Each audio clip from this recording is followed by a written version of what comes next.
In this video, we're going to get to know the Advising Hub, but first we have to get there. You can get to the Advising Hub by using the menu bar. The menu bar will always be at the top of the screen in EXI. Next to your name, you have links to your personal settings and help documents. On the right is a global search bar that lets you search for anyone you're connected to in the system.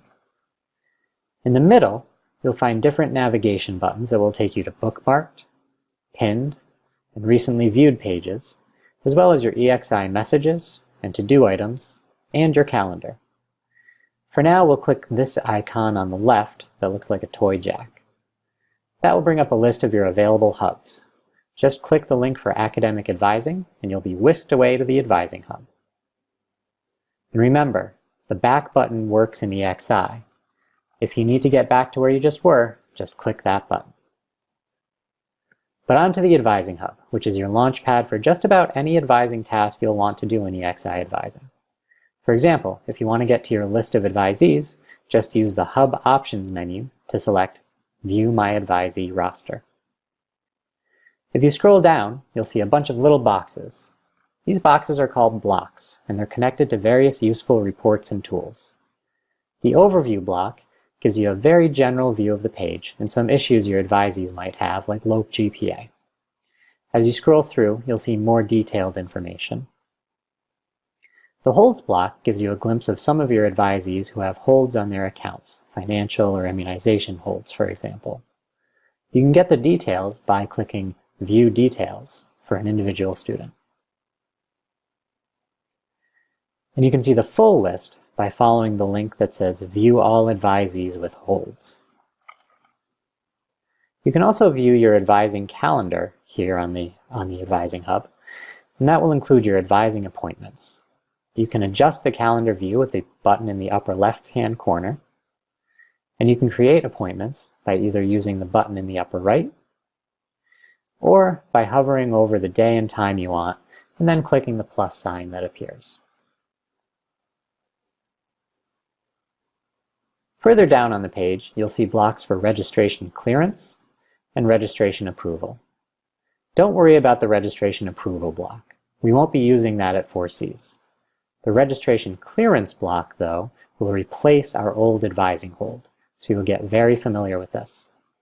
In the future, advisors will come here to clear advisees so they can register online. The main advantage this has over the advising hold is that it is term-specific. That means that if a student needs to be cleared to register for the fall term, she can still register for a summer class before the fall clearance has been granted. This should make both students' and advisors' lives easier. You can see some basic academic planning information in the registration clearance block on the Hub. If you click on the plus sign next to a student's name, you can see academic plan information for the upcoming term. You'll also have a link to access the student's full plan. Students who have an off-plan marker have deviated in some way from their academic plan, so you should have a conversation with them about that before clearing them to register. When you're ready to clear a student for registration, just click the Clear to Register button. Just be aware that anyone with a yellowy orangish button has some kind of academic planning issue, and that should be reviewed with the student before the student is cleared. Students who have green buttons shouldn't have any issues based on their academic plans, but you'll still want to check in with them before you clear them. When you do clear a student for registration, it's also a great idea to enter some notes in the system about your conversation with the students and about his plan for the upcoming semester. Finally, at the bottom of the page, you'll see a graduation status block.